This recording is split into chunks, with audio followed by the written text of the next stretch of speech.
ગુજરાતમાં છેલ્લા કેટલાક સમયથી નકલીની બોલબાલા ચાલી રહી છે। નકલી ચીજવસ્તુઓની સાથે સાથે અધિકારીઓ પણ નકલી હોવાના કિસ્સાઓ પ્રકાશિત થઈ રહ્યા છે। ત્યારે હવે દાહોદમાંથી પેટ્રોલ પંપ પર રોફ જમાવનાર નકલી જજની પોલીસે ધરપકડ કરી છે। નકલી જજની ઓળખ આપીને આ શખ્સે અનેક લોકોને છેતર્યા હોવાનું ખુલ્યું છે। ઉલ્લેખનીય છે કે પોલીસે અલ્પેશ ગલચર નામના નકલી જજની ધરપકડ કરી છે। પોલીસે સુરતમાંથી આરોપી અલ્પેશને ઝડપી લીધો હતો। વકીલ તેમજ જજની ઓળખ આપીને રોફ જમાવતો હતો। નજીક પેટ્રોલ પંપ પર જજનો રોફ જમાવી શખ્સ ફરાર થયો। પોલીસે પેટ્રોલ પંપના કર્મચારીની ફરિયાદના આધારે શોધખોળ કરીને આરોપીની ધરપકડ કરી હતી।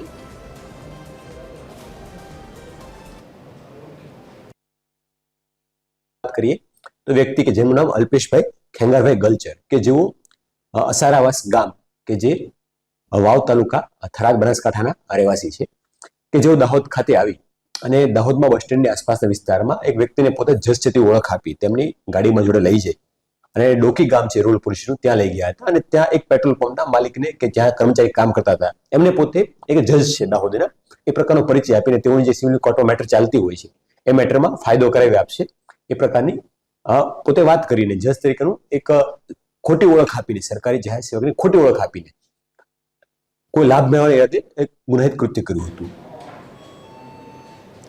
આજ અંગે વિગત આપશે સંવાદદાતા અમારી સાથે ફોન લાઈન પર જોડાઈ ચૂક્યા છે મયુર। મયુર, શું વિગતો?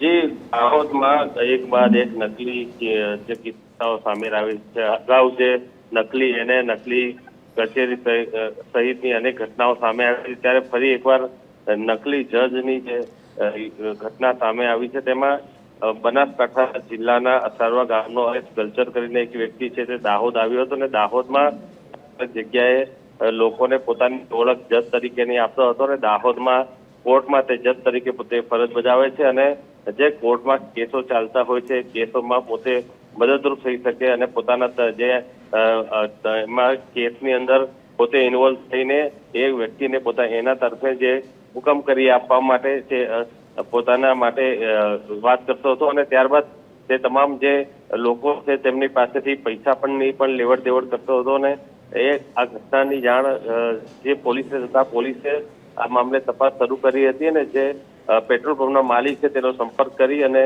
પોલીસે તેમની ફરિયાદ લીધી હતી અને ફરિયાદ બાદ આ આરોપીની શોધખોળ શરૂ કરી હતી અને આ આરોપી છે સુરત ખાતેથી પોલીસે ઝડપી પડ્યો અને હાલ પોલીસે તેને કોર્ટમાં રજૂ કરીને 10 દિવસના રિમાન્ડ જે છે મેળવ્યા છે અને હાલ પોલીસે આ સમગ્ર મામલે તપાસ શરૂ કરી છે કે આ જે નકલી જજ છે તેને કેટલા લોકો સાથે છેતરપિંડી કરી છે, કયા લોકો પાસેથી કયા પ્રકારની ગેરરીતિ આચરી છે, તમામ બાબતોની પોલીસ તપાસ કરી રહી છે। જી, આભાર મયુર।